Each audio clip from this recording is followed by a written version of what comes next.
And now, coming to you live from an undisclosed location somewhere in the Ozark Mountains, it's Spooky Talk Show with Josh the Devil.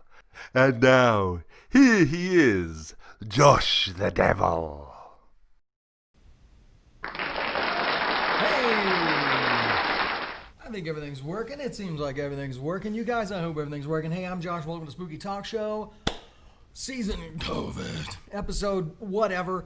Oh boy, we've got a good show tonight. We don't have our usual co-host Wyatt with us. He couldn't be with us tonight, and I didn't think that was any big deal this afternoon. But you guys, I gotta admit, I'm feeling a little lonely. With that. I got used to Wyatt being here, cheering me on, and adding some little anecdotes to the story and.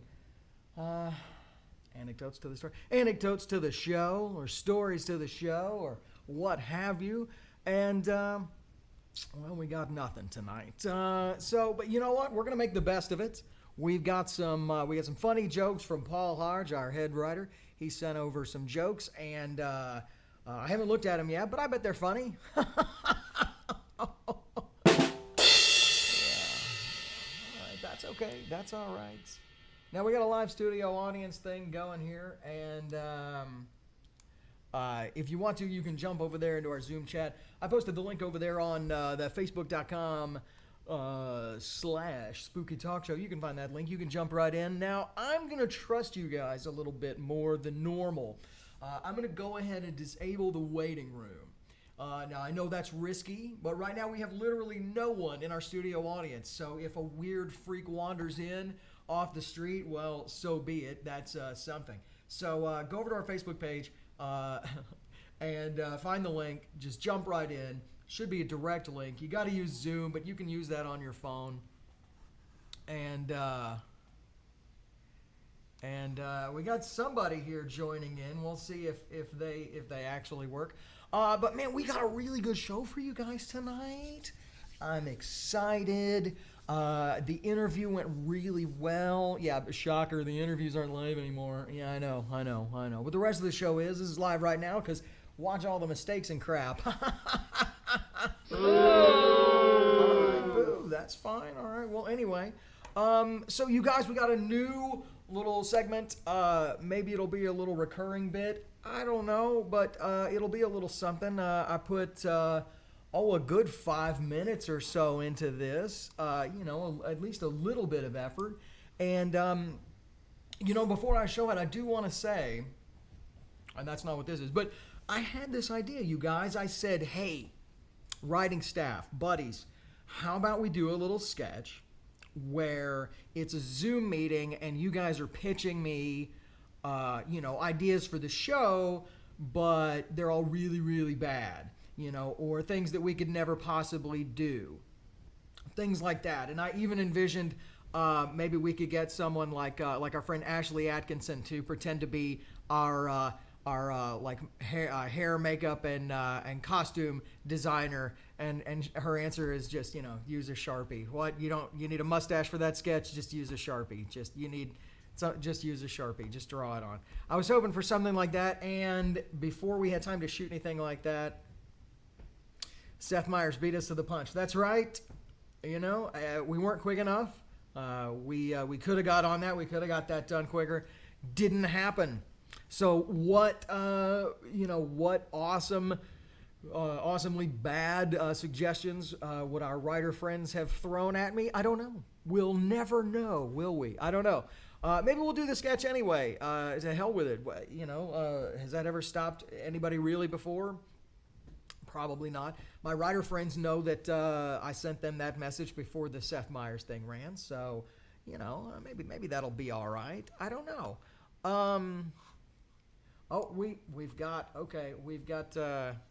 We may have somebody in our studio audience. Oh, we've got Ed from our engineering department, actually. Well, good. Ed, maybe Ed can tell us why on earth we have been having so many problems. Let me see. Let me just go ahead and see. No, come on. There we go. Let me see if I can get Ed to unmute himself there. Ed, can you hear me? Yes, I think so.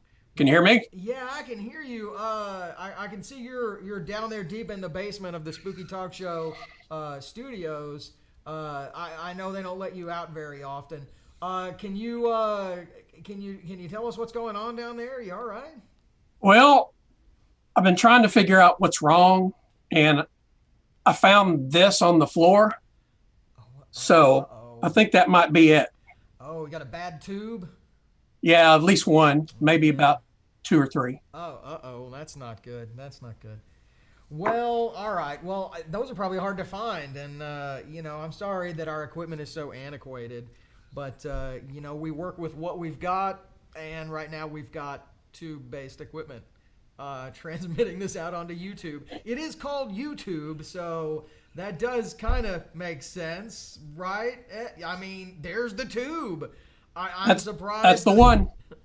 I'm surprised we're on the air when the actual tube from YouTube has gone out.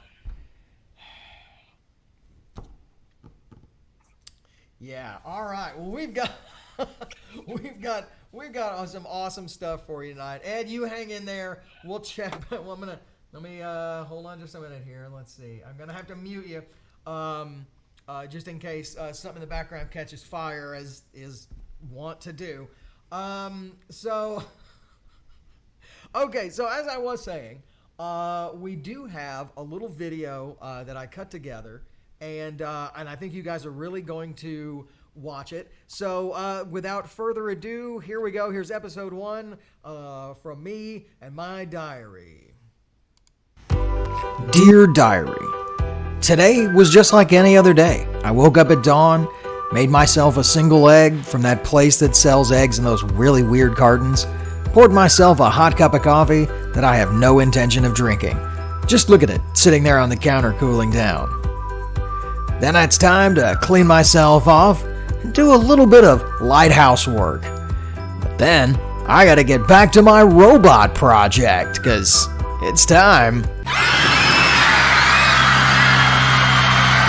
Then I fixed myself a nice simple lunch and watched a YouTube video of a woman whose arm fell asleep while she was taking a nap on the couch. I've watched that thing 20 times now.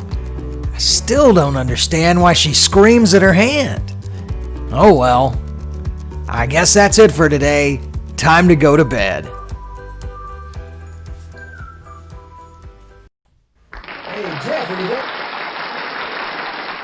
Oh, things are happening live there. We almost started our interview because I pushed the wrong button, as I am frequently doing. Okay. You guys, we better just go ahead and get into this monologue that Paul Hodge so carefully crafted for us before something else goes wrong. So let me see about this button. We'll come over here. And I think we're ready to go. So what is in the news, Josh? I know you've been waiting a week. You need to know. I'm here to tell you. Well, let's start with sperm. A recent scientific study found that human sperm roll like playful otters, contradicting a centuries-old belief that they move side to side like snakes. Old serpentine. Now, we don't have a vaccine for coronavirus, but science has figured out the sperm movement. Thanks for that, science.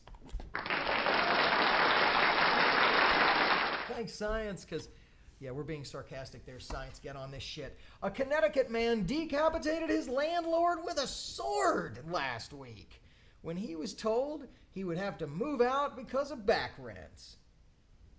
Hey, genius, you can't pay your rent with the quickening. It's a Highlander reference. I feel like the Kurgan. Yeah. Can somebody explain to me, maybe Paul. Paul, you wrote that joke, so you must know Highlander. Can somebody explain to me why in the second Highlander movie, suddenly they're aliens? Anyone? Aliens? And how is Sean Connery still alive? Moving on. A Florida teen is facing more than 30 felony charges for allegedly hacking the Twitter accounts of prominent users such as Elon Musk, Barack Obama, and Bill Gates. The scheme the 17-year-old is alleged to have orchestrated promised $2,000 for every $1,000 sent to an anonymous Bitcoin address. Yeah, that seems legit. Authorities said the hack netted more than $100,000 in a single day. Oh, that beats any summer job we've ever had. But yeah, well, what else? Well, sad news. The world's aggregate mustache rating has dropped. Actor Wilford Brimley has died at the grand old age of 85. Thank you for the memories, Mr. Brimley. We all have diabetes today, sir. Or diabetes. Diabetes. All right. Did you know he was in his 50s when he made Cocoon?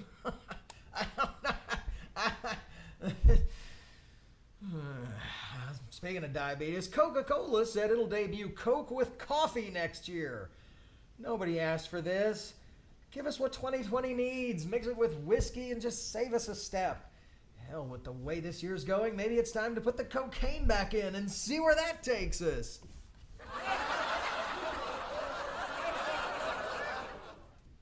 I need a puppet. I need a puppet that can laugh. Just sock puppet. Somebody make me a sock puppet. Send it in. I'll give it a name. I will. And probably a personality.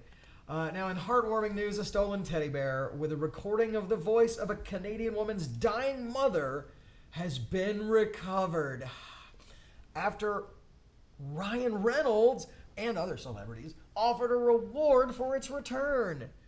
All right, okay, it's official. Let me check my math here. Yep, that does it. Ryan Reynolds, we've officially forgiven you for Green Lantern. There you go. There it is. I don't know that Ryan Reynolds will ever forgive himself for Green Lantern, and that is the real shame. He couldn't know. He couldn't know what it was going to look like after CG. Could he have known the script was bad? Yes, he read that. But special effects, I'm not going to blame on him. We all thought they'd look better. And then I'm going to yank on this. Oh, my gosh. Okay.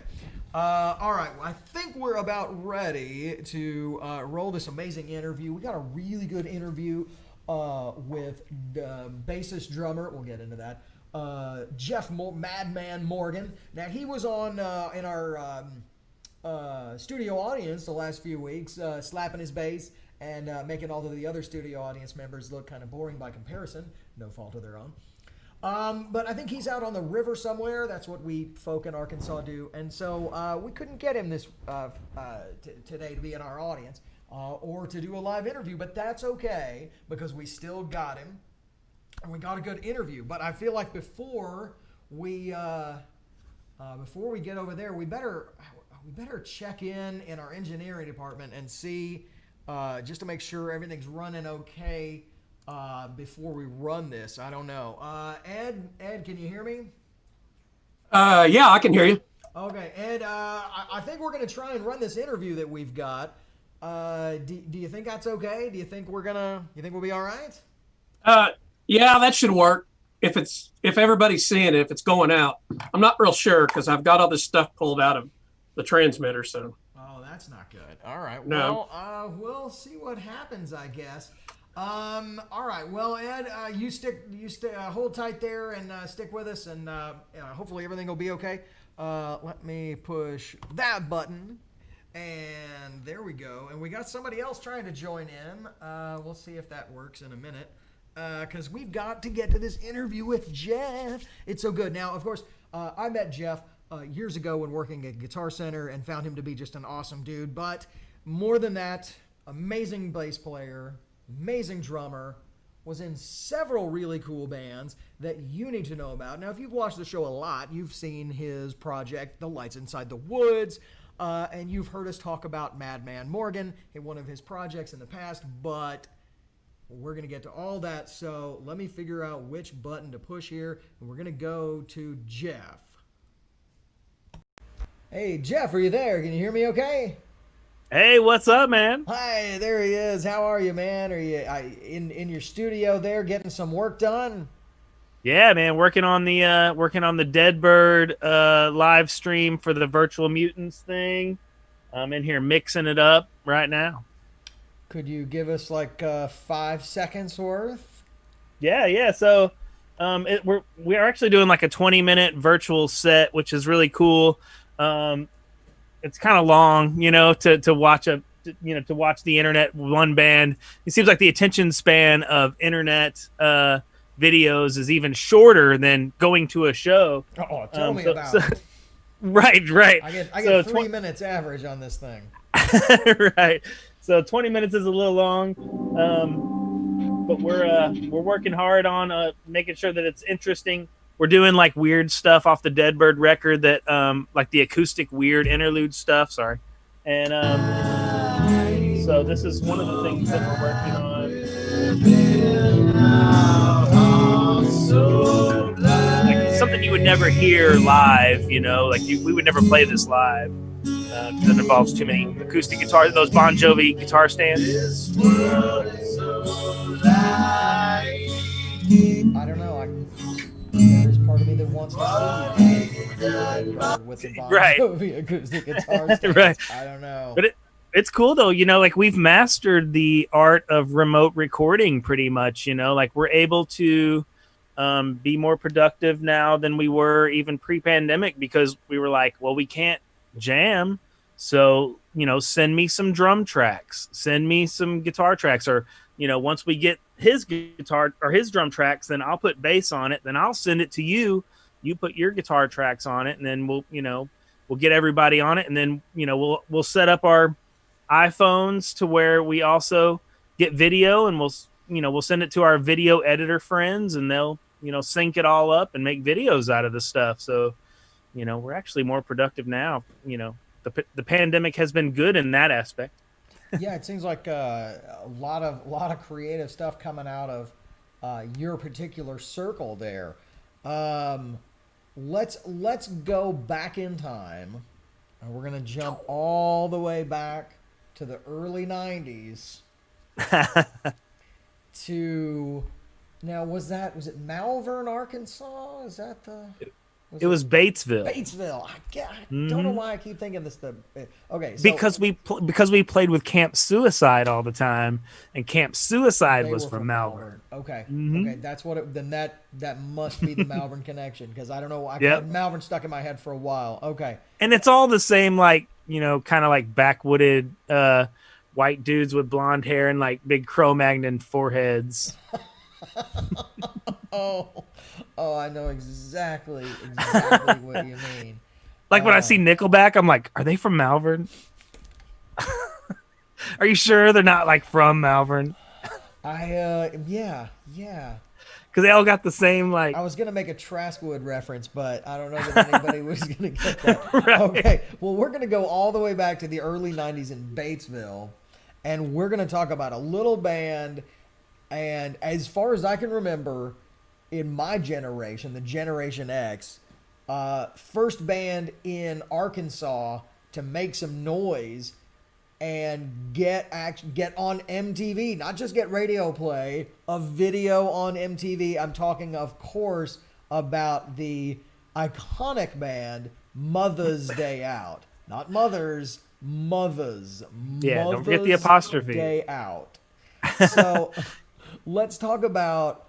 now, I've seen recently some little bits of history from that era that lead me to believe that Mother's Day Out had a much more interesting run than I was led to believe. So, if you can, take us back.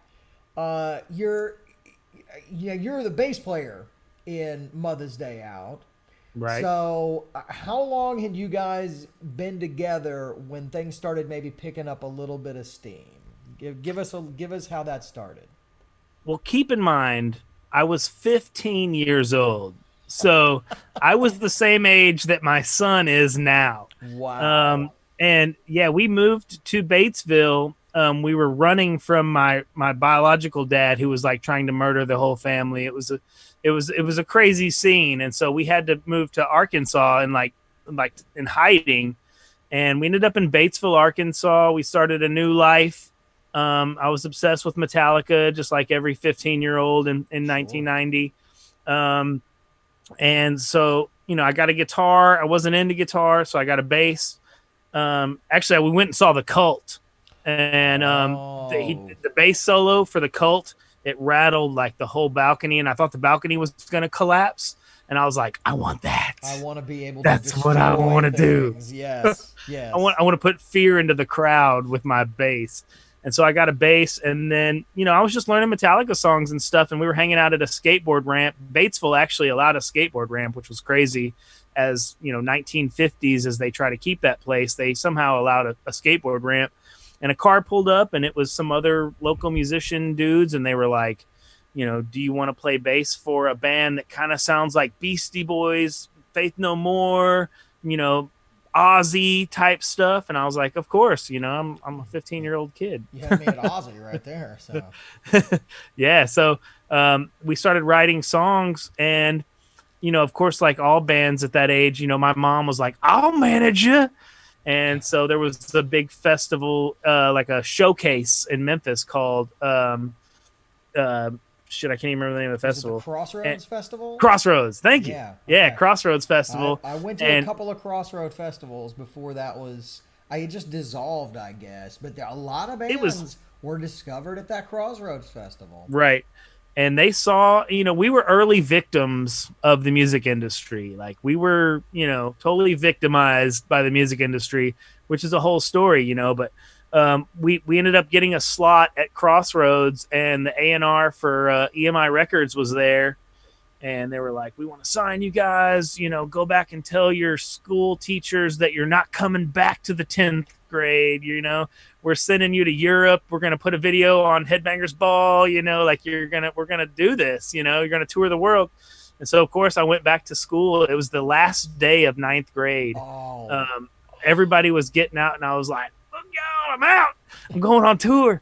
And so we spent we had like an infinite studio budget in those days, which was crazy. Wow. And we recorded it in Memphis. You were just in that sweet spot because that was the tail end. So they were studio time, take whatever you need, because that quickly ended. That very quickly ended pretty quickly after you guys were there. So they spent like $500,000. That's a wet dream right there, my friend. Mm-hmm. But we realized early on, we're like, dude, we got a freaking record that costs $500,000. Like, we're on MTV, like we're in the movie Mortal Kombat. Beavis and Butthead is showing our videos, but we suck. But our music is terrible. Like, it was so weird to have all that success and know at the same time, like, our music is freaking horrible. Well, you were 15. How long have you been playing bass at 15? Like with a group? Couldn't have been that many years, right? Like a year, yeah. But I've been playing bass. I got my first bass when I was 13, and 15 is when we signed the major label contract. Yeah, so you have to look back and go, oh, I can't believe I used to play like that, even a year after it came out. I'm scarred for life. Like, anytime I see, slapping pop bass, I'm just like, because I did that. I thought it was cool for like scumbag skater kids like myself to be like, funk slapping pop bass is not for me. It's not what it's not what I'm supposed to be doing in life. And that's forgivable when you're 15, 16, even. All right, 17 maybe not so much. By 17, you should have learned better. But at 15 and 16, I don't think anybody could look back and blame you for any of your choices on bass or any of you guys. So that's So you can't be too hard on yourself in that aspect. Although if I were you, I would be, as you pointed out, if your son is now the same age, then I would hold that over his head. I'd be like, hey man. You're 15. Where's your music video? Where's your record label knocking on the door? Come on, what do you got? What do you got? When I was your age, I thought you were gonna say when I was your age, I was slapping and popping the funk bass. Popping, man. You gotta start the slapping and the popping now. You gotta check out some Victor Wooten, son. No, I would hope that if your son picked up the bass and you were like, wait a minute, you'd go in there, you'd go, okay. You got to understand, this seems cool, but maybe show What's him, weird is when him a video. When I show my kids the Mortal Kombat or the Beavis and Butthead clips or whatever, when I show it to them, they're just they just don't give a shit. They're just like, okay, anyway. Well, my kids are massive Beavis and Butthead nerds, so if they found that out about me, they would be like, what? We're watching that over. They'd tell their friends. So, oh well. All right. So you were okay. So bass playing in Mother's Day Out. I'm trying to remember. I saw like some pages from a tour diary or something posted, and I want to say there was a section about a show where you opened for Public Enemy. Okay, so we opened for Mix-a-Lot. right. So we opened for. So on the Baby Got Back tour, The tour. we actually opened up for.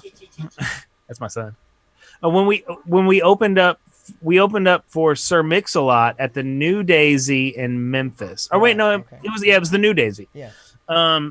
And it was on the Baby Got Back tour, so they brought out like the huge plastic butts, like they were on the stage. Oh my lord! You know, like how when you play a show with a touring band, you have to set up in front of their back line, and like it's like you have amps a very or limited amount of space there at the very front of the stage to try and get Right. all your stuff, and then we're trying to like cram our drums in front of the huge asses on the stage. And so like as soon as we started, you know, like we were like as soon as we started, we were like, they're gonna hate us. We knew it, you know, and it was it was all the crowd was all Sir Mix-a-Lot combination, but it's Memphis, so maybe right. It's Memphis 93, I think 93 probably. Yeah. Maybe late. It was early 93. Okay. And so as soon as we started I was still playing, in high school as well. I mean, I was working on my junior year in high school there in North Little Rock. If I'd known, I'd have been at this Mix-a-Lot show going, I gotta see this. Oh, it was a shit show. Like as soon as we started playing, they were like, "Get off the stage! Get off the stage, white boys!" Like they were all like throwing stuff at us. And so we ended up, I think our set was like 7 or 8 songs. And I think we made it through like 5 full songs. Like we didn't just run for it, dude. We we toughed it out. Yeah, you cut it short because that was the obvious thing to do, but not too short. Not too short. Not 3 songs and you're gone. That's running from it. Yeah. You faced it head on. Of course, being like the product of a record label at that time, like the label didn't hear that side of the story, you know, like because Sir Mix-a-Lot loved us. He was super cool. We ended up hanging out. Like he was great. He was like, "Y'all are awesome," and we're like, "You ain't got a lot of us." And you know, he was super cool. But like so the label just heard success. You know, they got paid. They got their guarantee, and so they were like, "Okay, that was a great show. We've got another show for you in Knoxville, Tennessee, opening for Public Enemy." And we were so scarred by the Sir Mix-a-Lot show, like we're like, we gotta do it, and like half the band was like, we're doing it, and half the band was like, we ain't freaking doing it. Yeah, I could see there being a split for sure. So we canceled it out of fear, and I'm not ashamed to admit that. I'm a 43-year-old man. We're too scared to play with Public Enemy. That's a different crowd. Sir Mix-a-Lot, most of the songs are tongue-in-cheek. They're a little on the goofy side. They're a little on the fun side. They're almost strictly on the positive side. Whereas Public Enemy, that's not the same thing. That's an angry crowd showing up wanting an angry band to play, and then so, and I loved Public Enemy, dude. I loved them at the time. Well, sure, but the last thing you want to do is show up and Flava Flav clocks you with, just clocks you with his clock, Clock you with the clock. Yeah, that's the worst kind of clocking. Okay, so was that kind of towards the end there of Mother's Day Out? How long did you guys eke it out? I mean, because the record label obviously had plans for you guys. So unfortunately, expectations. Unfortunately, we kept going after that, so we didn't learn our lesson, and we decided that we were going to go a different route. So because the label had a huge, they built us essentially to be the first metal rap band with 2 singers. That was the thing. Like there was no bands that were crossover bands with 2 singers. That was like the big thing. So they decided that, this avenue isn't going to work. So we're going to steer towards the rock and metal crowd. So we toured for a couple more years. We played with like King's X, bands, Sugartooth, bands of that kind. And, we ended up, playing that circuit for a couple years, toured, Europe a few more times. And that's when we actually started to get more success, was in that world. It's when we were on Headbangers Ball and stuff like that. But we knew it was, we knew we were just a money maker, a tax write-off for the label. Well, at least you were self-aware. That's good.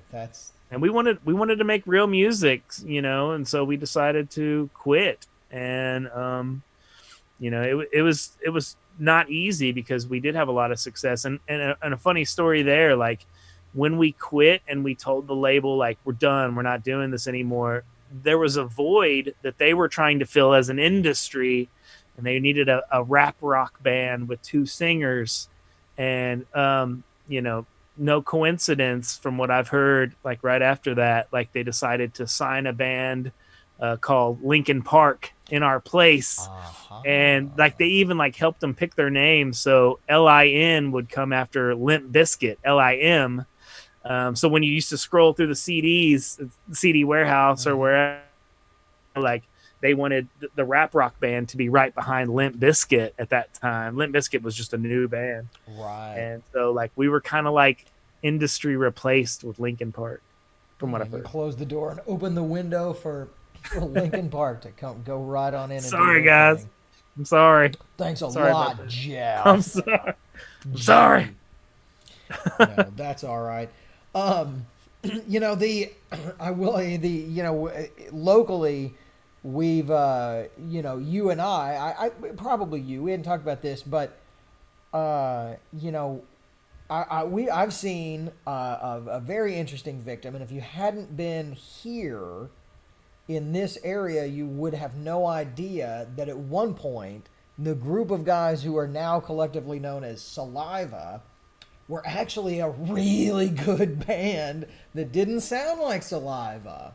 What were they called? Well, they were Blackbone. Blackbone. They changed their name right before a Nashville showcase that our friends Ashtray Babyhead went and played in. And I remember, hearing about them and going, oh, there's this Memphis band Blackbone, and the guitar player's got this like Les Paul with this like sanded off top, and people, and it's like, oh, they got this killer tone, and the songs are really, and I'm like, oh, okay. So he comes back from this event and says, hey, they've changed their name to Saliva now. And a couple months go by, we hear they've gotten signed and they're going to do this album with Brendan O'Brien. And we were like, wow, that should be a monster album. And then the first snippets of the band come off, and there's these photos of them in no offense, but looking like our pals Pop Rocks, in like blue sparkly suits. And we're like, and I even remember Tedford looking at the webpage and going, this has got to be a different band called Saliva. There's no way. And we start looking, and it says, upcoming record from Brendan O'Brien. And we're like, oh no, it is them. So yeah, record industry is no joke, man. Like, people that I know that are like, we're going to make it. We're going to make it. It's like, man, do you really want to make it? I don't think you do. I don't think you want to make it. It that I want to make is fun. That's it. Yeah, absolutely. I want to make fun. I want to have fun. If I'm having fun, then that's a fun band. And if you're in a band and you're not having fun, what are you doing? Right. I mean, I remember when Blackbone, before they became industry, band, they had lyrics that said, if Picante were me, I'm extra hot, you're extra mild. Well, yeah. That's actual Blackbone lyrics. Look it up. Oh my God. If Picante were me, I'm extra hot, you're extra mild. Whoa, yeah. Whoa, yeah. All right. Well, there's your quote of the week from Morgan. Okay.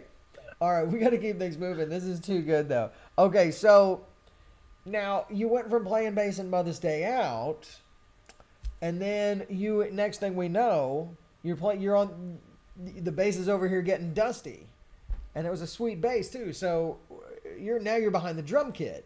So how did that work? Because I've been, like a lot of guitar players, have been in the situation where it's a room full of guys and everybody can play guitar, and so we don't have a bass player and we got 2 guitar players or 3 guitar players. You play the bass, Bill or Josh, and so we end up playing the bass, which is fine. And as you said, those types of bass players are not. I hate to say not real bass players because that's really insulting, but I will say they're not normal or traditional bass players. There's a big difference, and I think that even those type of bass players would agree. We could do a whole episode on those guys, and that's myself included. I'm one of those. If anyone's ever heard any Sinner stuff, I don't know how to play bass. I found a cool bass in a pawn shop a few years after I learned how to play guitar, and there you go. So back on track, how did you go from playing bass to having to go behind the drums? And is that something you were interested in, forced into, coerced into just a little bit, or did you jump at the chance?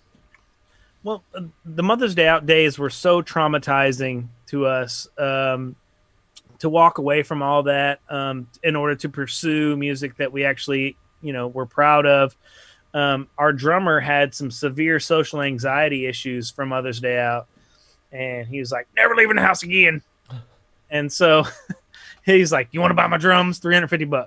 Wow. And I was like, and it was an amazing Pearl kit and with great cymbals, all the hardware and everything. And I was like, of course I would love to buy your kit. And so I ended up buying his kit. And then when we moved, because we used to come here to the Dungeon and Vino's to watch Living Sacrifice, to watch Sick Shine. We were huge Sick Shine fans in Batesville. And we showed up here to go to a Sick Shine show, and they were like, you're coming to the Dungeon with us after the show at Vino's.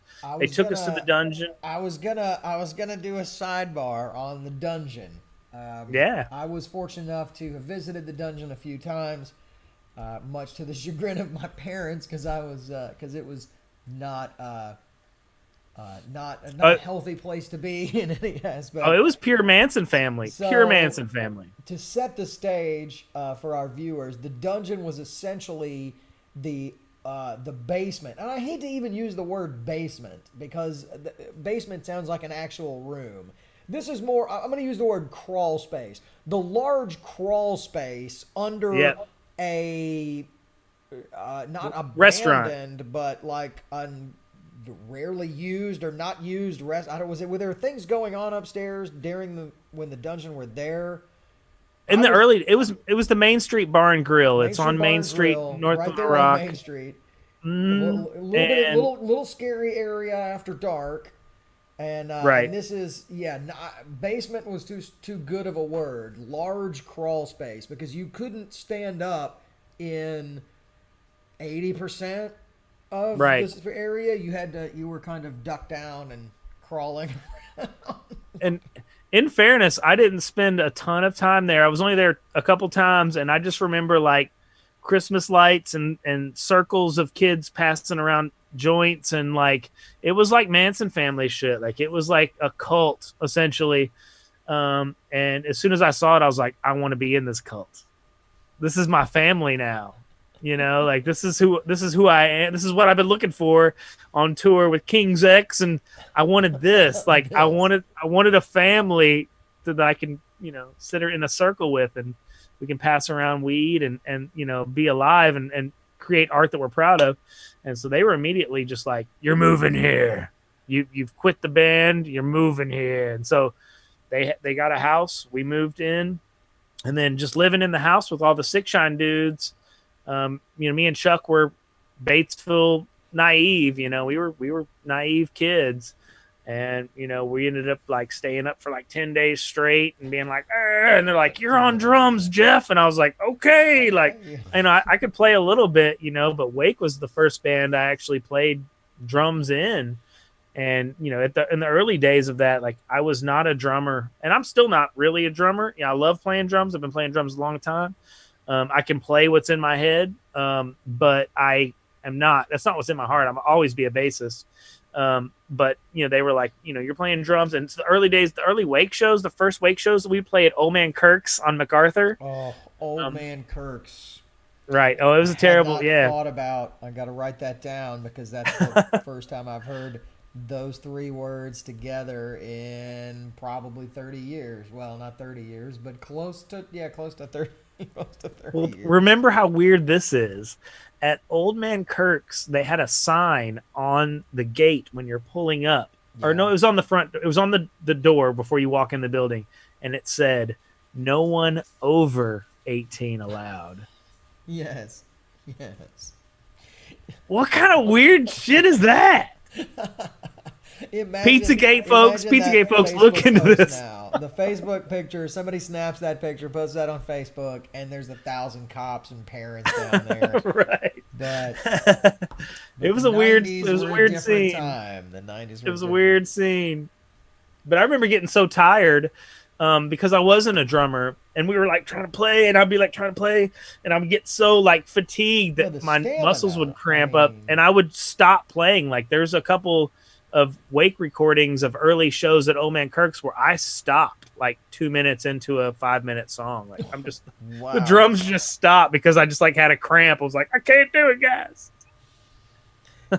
Oh man. Well, and to be fair, those are some Wake didn't write short songs or simple songs. Now, and that's the thing that makes this particularly interesting to me is I've known a few people who, out of necessity, picked up the drumsticks and got behind a kid and played a few shows and maybe even cut a record, with a band. But we're talking rudimentary pop rock, nothing fancy, nothing special. Nothing too fast, 4-minute songs, fairly Ringo Starr, that sort of thing. Phil Rudd, nobody's expecting, big giant sweeping drum fills and things like that, or rush tempos or anything like that.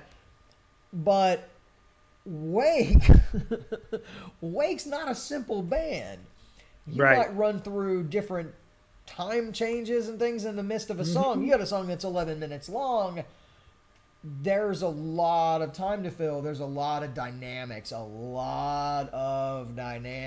So that's how did you go? What can you give us a little run on your progression and like some of your influences when you started like really taking it seriously? Now it's not just I'm having fun. Now it's like, oh shit, we're playing shows and people are showing up. I gotta really take this seriously. Give us that time. I mean, it's no secret that my drum hero was Dale Crover from the Melvins. I mean, there's just no. That's it. Like I emulated him in every way. Everything that he did, I looked at as religious, tribal, exertion of human ability. He's always been my hero. Jason Roeder from Neurosis, of course, too. Dave Lombardo from Slayer. Lars Ulrich, even though I didn't know how bad he was at the time, I thought he was a genius, and he is in a lot of ways, but damn, he's a terrible drummer, really. Let's talk about what's going on right now, because like you said at the beginning, one of the better side effects of COVID is we got a lot of people stuck at home that maybe didn't have as much time to write. They're sitting there bored. They're grabbing their guitar. They're writing more songs. And so your guys like you are getting phone calls or texts or stuff going. Phone calls. You're getting texts, and things got people going, hey man, I've written several new songs. Take a look. I know several of my friends are doing that as well. I still can't find the time. I'm out doing landscaping. I don't know. Maybe when all my landscaping projects are done, I'll write some songs. But so Alan from Deadbird is probably can't keep his hands off his guitar and is just cranking stuff out. and you yourself. If the guys from Wake aren't messaging into you, then you've got Madman time. So give us the quick lineup. What new projects are in the works, and how soon can we expect them? Well, I mean, it's nonstop here now. I haven't left this room, since the pandemic began, except to make sure the kids have food and aren't in there, killing each other. I'm in here all day working on stuff. Wake is super productive. Lights Inside the Woods is super productive. Madman is super productive. Deadbird is super productive. And if I'm not doing my own stuff, I'm also mixing, and mastering and doing studio work for other people too. Like I'm doing a ton of stuff for other folks. Some dudes reached out to me and asked me if I would mix their stuff. And it's cool. Like it's a local, like they're not going to disclose the members of the band. Ooh, secrets. But it's every song is about a local politician. Oh. The name of the band is Arkansas Hit List. Arkansas. Okay, hang on. I'm gonna write Arkansas Hit List. Yeah, they told me I could play you a song if you want to hear it. It's only a couple minutes long, or it's only like a minute long. Oh, play that bitch right now, man. Yeah, this is about Tom Cotton. The song is called Tom Cotton. Yeah, check this out.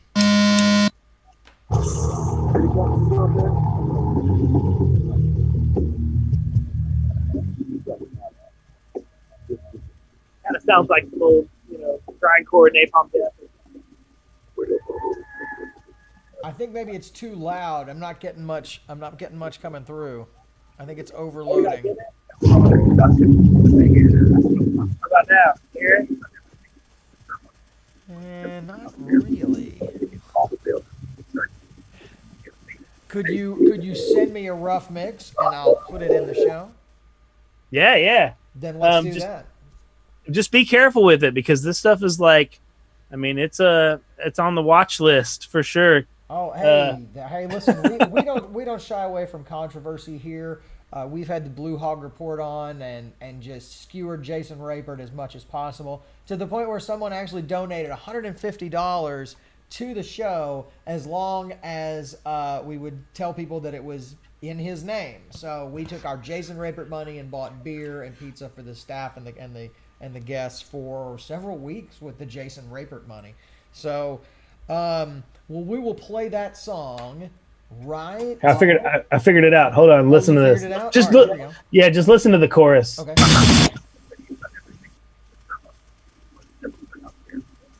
Because the chorus is essentially just Cotton, Tom Cotton.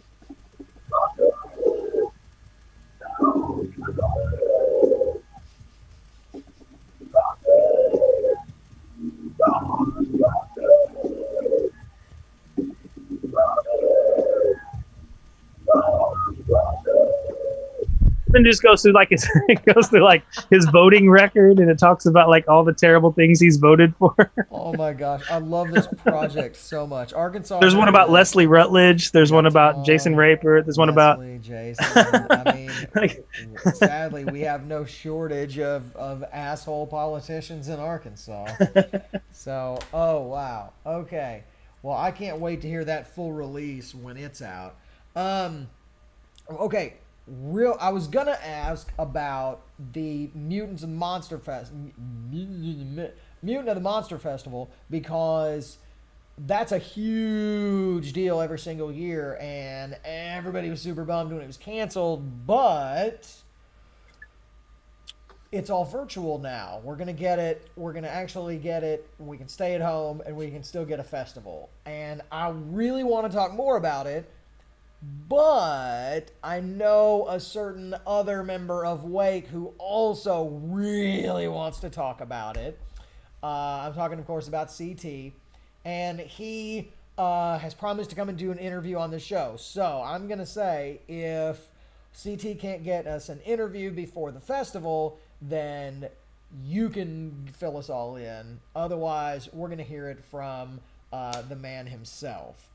He really needs to be the one. So we'll jump over that and let's get into some spooky tales. I hear you might have a spooky tale or two, and we sure love those here on Spooky Talk Show. So what have you got for us tonight, Jeff? Well, so we have a history with demons. We've been surrounded by demons for years. Well, sure.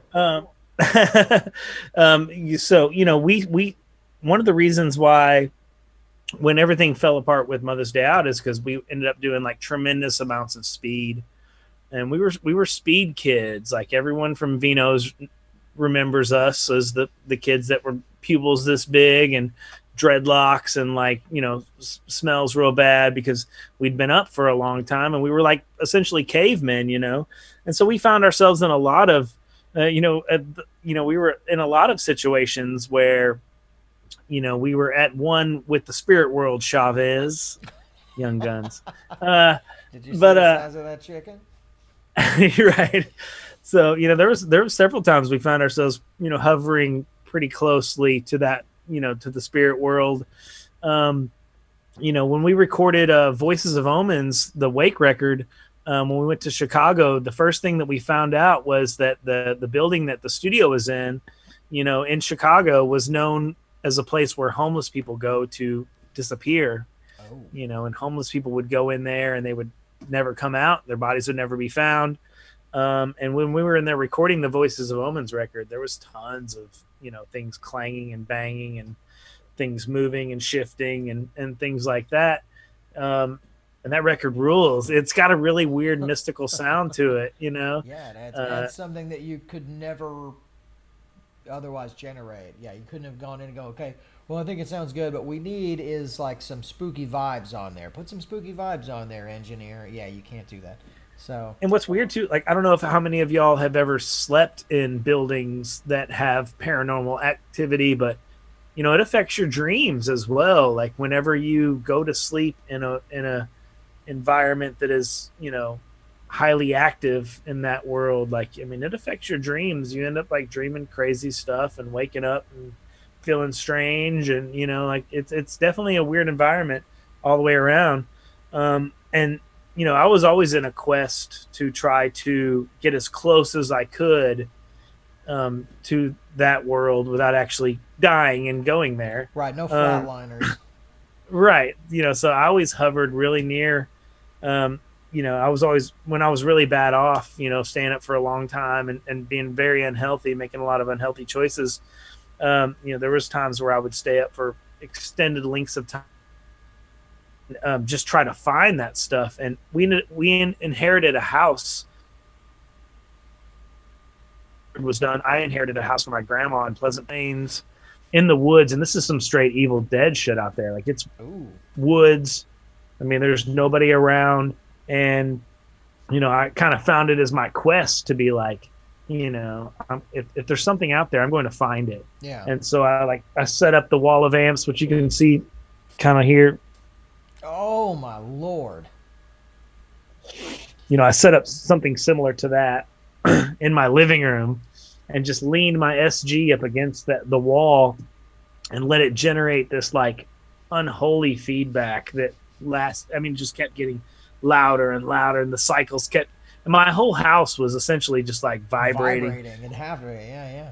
Yeah. And so I was just like, I've been up for days and days, and I was trying to just like open this astral gate and just trying to like invite in any force. If you're out there, come on, it's time. Here you go. Like I'm like levitating this house. I'm gonna give you a passage. Yeah, here's your invitation. Now is the time. Yeah, if you're out there, come on, now's the time. Here's your gate. Here's your Stargate. Come on through.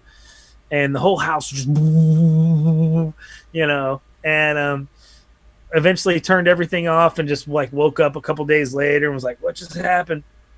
And it was so bad in that house afterwards. I'd be walking down the steps and something would push me. I would turn around and nothing was there, like try to push me down the stairs. I was getting touched. And one time I was in the living room and it sounded like someone rolled a bowling ball through the attic. Like I was just sitting in the living room. All of a sudden it was just like all above me, It's just like, I don't know, I'm not a huge religious person. I do believe in God. I don't believe in Jesus, but I do believe in God. And you know, like, so, you know, to be in an environment like that, like I was just kind of like, I gotta get the fuck out of here.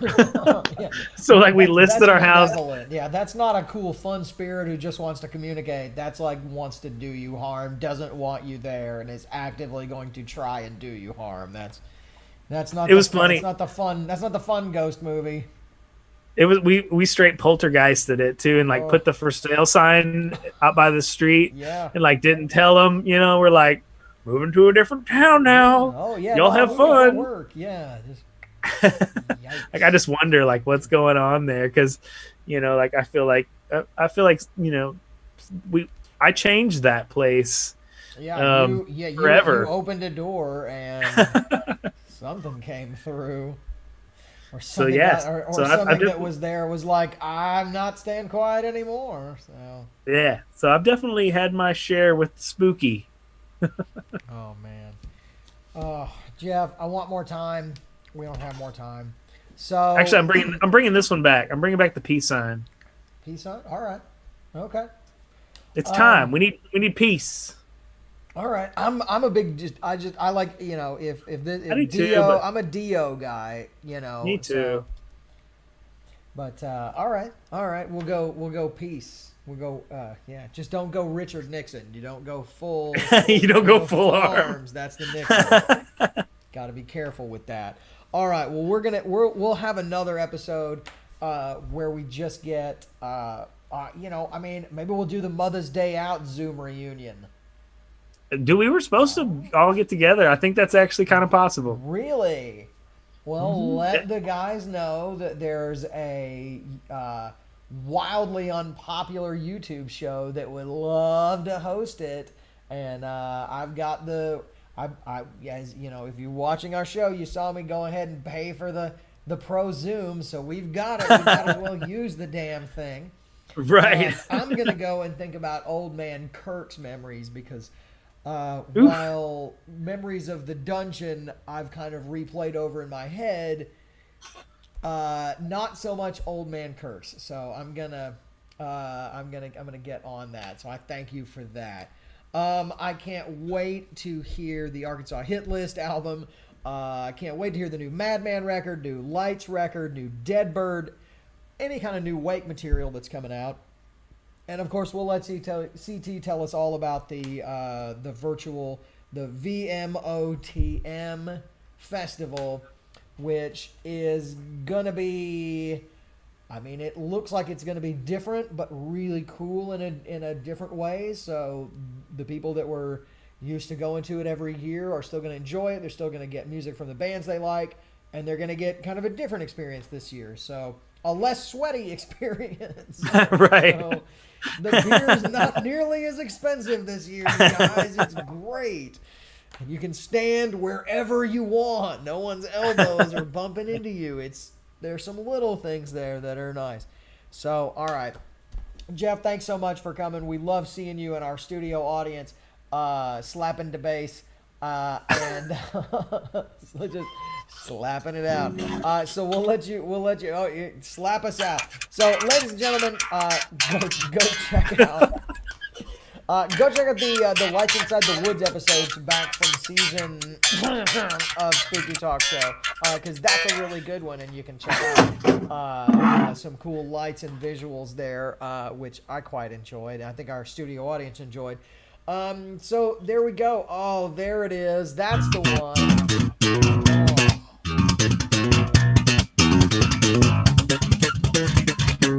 Okay.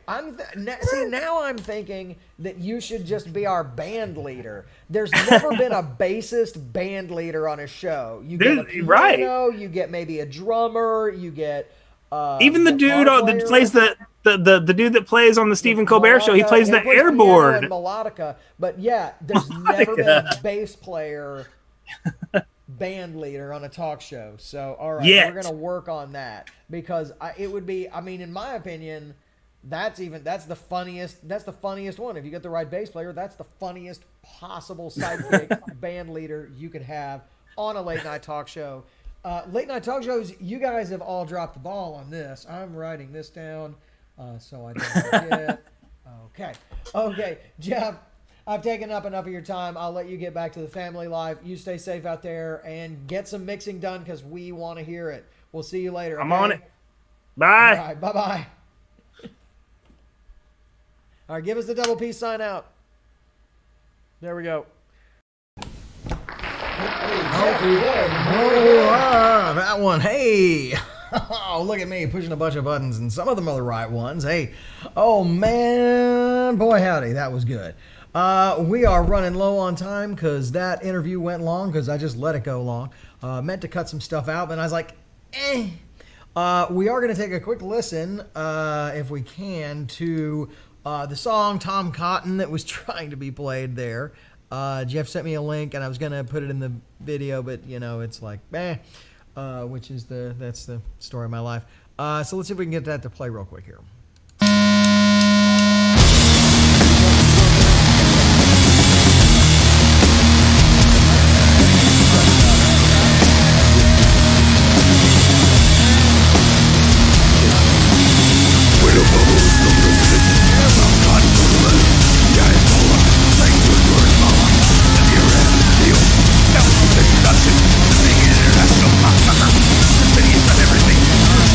Okay.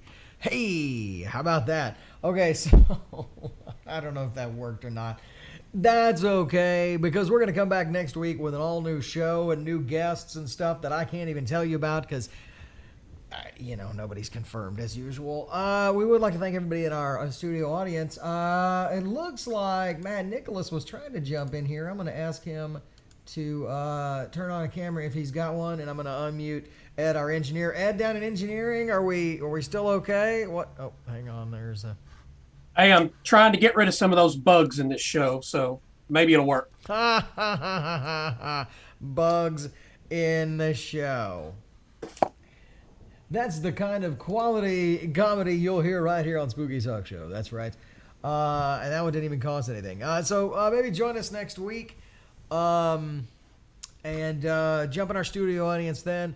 I'm going to be giving out some prizes. I do want to mention, jump on our Patreon page. If we can get 2 more patrons, that's $1 each per month, we're going to do a special once a month live stream that's only for you patrons. And I don't know what that's going to be about, but it's going to be fun. You can ask questions and we can talk about things. And I don't know, maybe I'll play some exclusive stuff that I haven't played before because I do have a big stack of that I don't really have a perfect place to play it for. Maybe it'll be for you patrons.